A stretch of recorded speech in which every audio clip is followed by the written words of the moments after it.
Canadian country music nominees for 4 awards, including Group or Duo of the Year, Farmer's Daughter. For Angela, Jake, and Shauna Ray, performing everywhere from the family living room on the prairies to the family touring bus across the country was simply natural.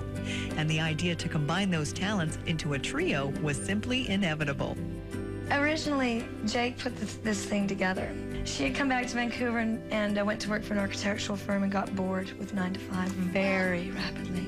And I was in Miami going to university, and she called me and she said, I have this idea for a 3-girl group. I really miss the harmony, and I like the female harmony the best.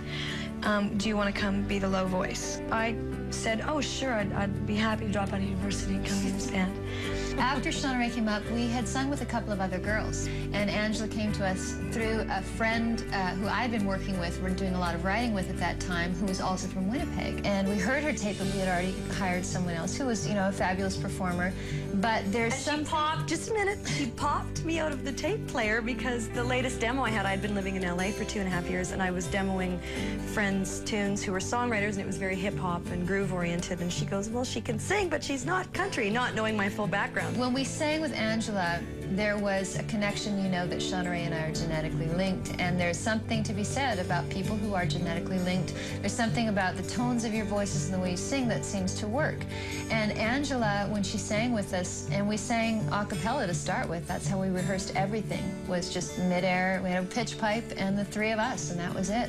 And there was a connection with our voices that just made it effortless. And, you know, we just kind of closed our eyes and sang, and it was one of those weird things.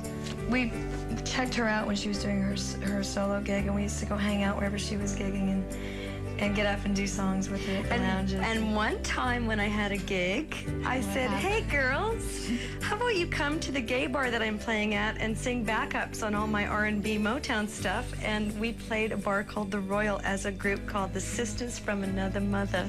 And actually, our very first really big gig in Vancouver was for the Walk for AIDS. And they wanted to hire Sisters from Another Mother, but we couldn't see doing that without doing Farmer's Daughter, so we arranged it so that we could open for ourselves. We did our the first show as Sisters from Another Mother. Complete with beehive hairdos and the full and then had an hour to tear it all down, remake ourselves as Farmer's Daughter, and come out doing our original stuff, so.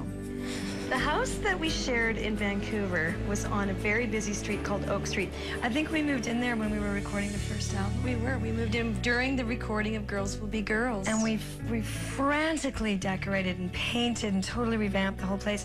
And it was a money-saving venture because when you're on the road, it's a pain in the butt to pay rent back somewhere that you're not.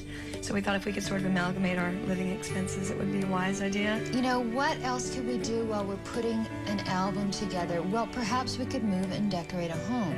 So we did that at the exact same time. Ran into the studio to do vocals, and then back to the house to paint and then decorate. Sleep in paint fumes all night. Yeah, it was really healthy for the vocals. We got some good rasp going on. Well, in the 60s, they had other means of drugging themselves up to do their albums and be inspired. We just had paint fumes.